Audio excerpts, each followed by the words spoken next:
Tugas 1.1.K.8 Koneksi antar materi, kesimpulan, dan refleksi. Filosofi Ki Hajar Dewantara. Mega Perbawati, SMA Negeri 21, Pendidikan Guru Penggerak Angkatan 10, 2024. Tujuan pembelajaran khusus, peserta mampu membuat kesimpulan dan refleksi pengetahuan dan pengalaman baru yang dipelajari dari pemikiran Ki Hajar Dewantara. Pertanyaan pemantik. 1. Apa yang Anda percayai tentang murid dan pembelajaran di kelas sebelum Anda mempelajari modul 1.1? 2. Apa yang berubah dari pemikiran atau perilaku Anda setelah mempelajari modul ini? 3. Apa yang dapat segera Anda terapkan lebih baik agar kelas Anda mencerminkan pemikiran Ki Hajar Dewantara? 1. Apa yang saya percayai tentang murid dan pembelajaran di kelas sebelum saya mempelajari modul 1.1?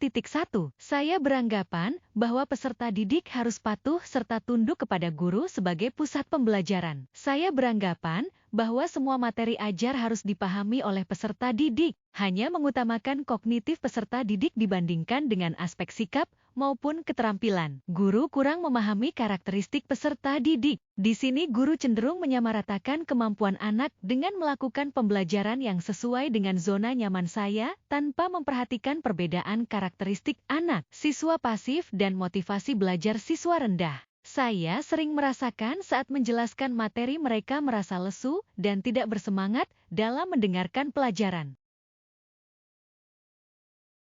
2. Apa yang berubah dari pemikiran atau perilaku saya setelah mempelajari modul ini? Merubah pemikiran bahwa guru bukan satu-satunya sebagai sumber belajar. Apapun yang ada di sekitar kita bisa kita gunakan sebagai sumber belajar anak. Peserta didik bebas untuk memilih sumber belajarnya. Tidak serta-merta memfokuskan diri untuk menilai peserta didik dari kognitifnya saja. Kedua, pembelajaran yang berpusat pada anak. Dengan aktivitas pembelajaran berpusat pada anak akan menjadi lebih aktif karena terlibat langsung dengan proses pembelajaran sehingga mereka dapat mengkonstruksi pengetahuannya. Yang ketiga, menghargai setiap karakteristik anak. Anak terlahir berbeda, setiap individu memiliki keunikannya masing-masing. Saya sadar dengan perbedaan ini akan menjadikan pembelajaran lebih berwarna.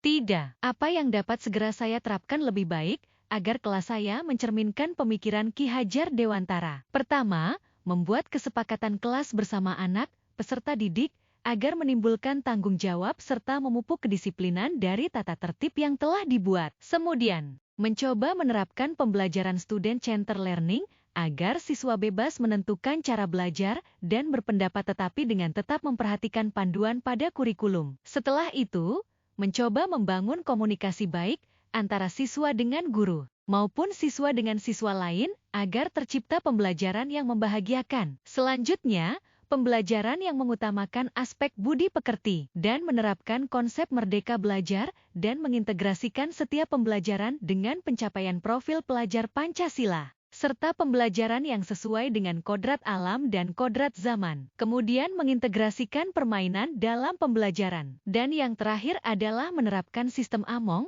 pendidikan yang menuntun bukan menuntut. Kesimpulan. 1.